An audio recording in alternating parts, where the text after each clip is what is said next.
Hello friends, fight fans, and sports bettors. Welcome to our UFC Quick Picks edition for UFC 247. As you can tell, Joe Osborne's not here. It's just going to be me and Scott this time. We don't really know where Joe is. He could be in the middle of Mexico, Colombia, Chile. We don't know. He's not here though. So we have 3 picks each for you. We're each going to break down our pick for the main event. It is Jon Jones versus Dominick Reyes for the UFC Light Heavyweight Championship. Let's get right into that one first. Scott, we all know who you're going to pick. I know who you're going to pick because you are a Jon Jones fanboy. So go ahead. Let's hear it. Why are you on Jon Jones? Well, of course I'm on Jon Jones. He's the greatest of all time. You know, he's faced his battles, but look at the who's who that he's beaten over his career. The Daniel Cormiers, the Alexander Gustafssons, the Rumbles, Rampage, not Rumble. We maybe get that in heavyweight. Yeah, hopefully in maybe the next year or two. But what does Dominick Reyes bring to the table that Jon hasn't seen before? I can't think of a single thing. Also, very alarming thing that Dominick Reyes does is he leads with that powerful left hand. It is a powerful left hand, no doubt about it, but he doesn't set it up with a right. He doesn't throw a jab. He just throws this sloppy left hand that if it connects, sure, it does a lot of damage. However, Jon isn't dumb enough to get caught by just a straight left. Ozdemir saw this and he connected every time he threw it. Chris Weidman, a little middleweight, just a wee little guy. I know you like the wee little guys. And then down he went. He took him to the floor, and he was able to wrestle him. Dominick Reyes slowed down, and then he eventually landed that left, and Weidman went to sleep. Not really impressive. Let me guess, you're on the Devastator to get this win. He's going to be the one that knocks off Jon Jones. We've argued about this fight at length at our desks. We sit next to each other. Unfortunately. This is going to be the fight that Jon Jones loses. The second fight that he's going to lose. Let's not forget Matt Hamill beat him. Yeah, there's no asterisks in that fight. Matt Hamill beat him fair and square. Dominick Reyes plus 350 to win this fight. Before we even get into the mental aspect of this fight, let's talk about the physical. First of all, you just shit on Dominick Reyes for no reason here. 12-0, undefeated. He's young. He's a southpaw. Jon Jones is going to struggle with a southpaw a little bit. He's athletic, one of the best athletes that he's fought against. Good baseball player. Good baseball player. I love how I can't keep a straight face when I say that. You don't even believe in your pick. Yes, I believe in it.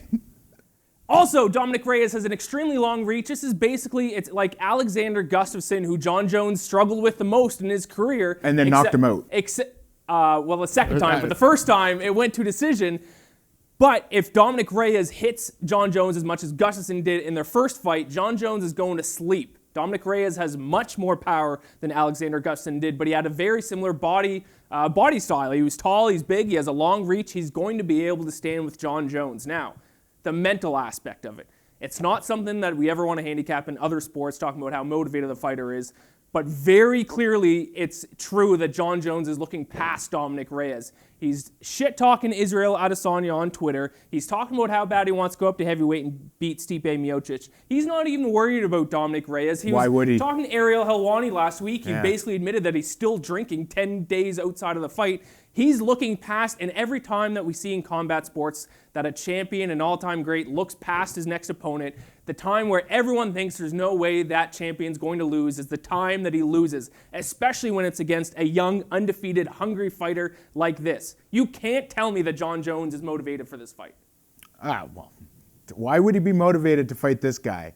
The guy that doesn't set up his left hand. You compare him to Alexander Gustafsson. Gustafsson can throw a right hand. He can throw a left hand. He can throw a kick. This guy, when he throws his right hand, it's either a hook, which he dips behind, has no conviction about it. Pretty sure you hit harder than him on his right hook. I'll take that as a compliment. Or he'll throw his right jab when he's being pressured.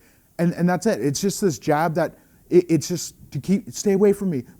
I got nothing else. I've got this left hand, but that's it.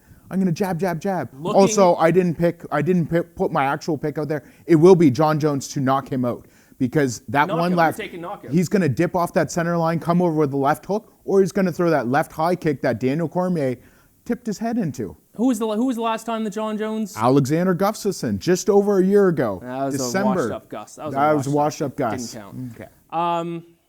Dominick Reyes plus 350, that's my pick. I mean, I'm the king of the underdogs. I know when an underdog's going to win. Dominick Reyes, we're going to see. You're going Jon Jones knockout. I'm not going to take it because I'll take the plus 350, but Jon Jones getting knocked out by Dominick Reyes. There you go. All right, we're going to keep moving on here. That was our picks for the main event. Now we are going on different fights for our next 2 picks each. So give us, I believe you have a pick for the co-main event next, I believe. Yeah, we got the whole main card actually between our 5 picks, beautiful. 5 picks and then the main event, of course. Looking at the co-main event, I'm taking Shevchenko money line. Yeah. No, I'm not doing that. She's minus 1,400. You know, she is absolutely incredible. A few videos ago, you said she was the most overrated fighter in the UFC. That was edited. That was fake news. That was Jessica Ai head kick knockout. One of the most overrated fighters in the UFC, Valentina Shevchenko. That's right. Now, she didn't look so great. It's not that she didn't look good against Liz Carmouche. It's just that Liz Carmouche, she's an awkward style of fighter. And it's going to be a similar fight with Caitlin Chookagian. I like Shev by decision here. You can get that around minus 120. It's just one of those fights that Chookagian, she doesn't get hit tremendously hard. She dips with a lot of punches. She throws back. She has no power in her hand. She goes to a lot of decisions. So I just see that as one of those fights that they're sort of going to go back and forth. Nobody really gets stopped. If it gets to the floor, Shev might be able to finish her there, but overall, I think this is a decision win for Shev. I hate to admit it, but I do like that pick, especially, I mean, Shevchenko is such a big favorite. You can't just take her to win straight up. What, minus 1,200, minus 1,400? So adding that extra twist adds a lot of value there. Okay, my first non-main event pick is going to be Mirsad Bektic, minus 135 against Dan Ige. I think the 2 biggest factors going in this fight are speed and experience. So we know Dan Ige, he is a counter puncher, but it's kind of hard to hit a counter, or if you're a counter puncher, it's hard to hit a guy who's quick, because he's able to kind of move out of the way outside of those counter strikes. The other big factor is experience. I mean, Mirsad Bektic has fought some of the best featherweights in the world. He has a win over former title contender Ricardo Lamas, whereas Dan Ige, I mean, this is a huge step up in competition for Dan Ige. There's no doubt about that. So minus 35 for Mirsad Bektic. I think that's great value for that fight, so that's my second pick. Yeah, I'm a big fan of Dynamite Dan Ige, but I think this is going to tell us a lot for him. If he can pull off the upset here, there's big things awaiting for him moving up. But yeah, I like Bektic as well. For my next one and my last pick for this video, I'm going to go with the Houston guy. Your favorite. Possibly, is this your favorite fighter? He's one of them. He is one of them. Derek the Black Beast Lewis, he's kicking off the main card. He's in Houston, and he's welcoming Alir the Sledgehammer Latifi up to the heavyweight division. This guy fought at middleweight. Didn't have a great run. Lost to Gegard Mousasi. He's a killer. We know that. Goes up to light heavyweight. Again, he just got knocked out by Volkan Ozdemir.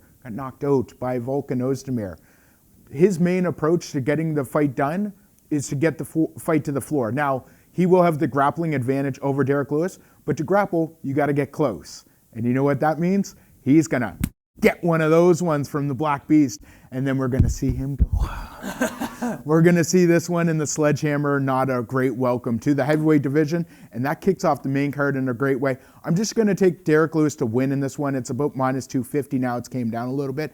But if you want a little extra juice, the Black Beast by a knockout is definitely not a bad play. That's a tough entry to the heavyweight division, especially for a guy who's fought in 2 weight classes below that. For then your first fight to be all the way up in heavyweight, to be fighting one of the biggest guys in the heavyweight division. And he has the grappling advantage, but I don't know if he's going to have the strength to be able to take a guy that big down. So, I mean, yeah, I like that pick as well. My final pick is also going to be in the UFC heavyweight division. I'm going to go with an underdog here, Justin Tafa, plus 185 over Juan Adams. I mean, more than anything, this is a fade of Juan Adams. He stinks. I don't understand why he's a minus 235 favorite. I'd have trouble making really any heavyweight that big of a favorite. Obviously, there's exceptions like the Derek Lewis fight. But I mean, he's 1-2 in the UFC. He talked a lot of shit leading up to his last fight against Greg Hardy, and then just grabbed the leg and then got TKO'd in like 40-45 seconds. Now, Justin Tafa, I mean, I do have to say, he hasn't really showed a lot either. He's only had the one UFC fight, and it was a loss. But what he had shown in that one loss that I don't think Juan Adams has is power, the ability.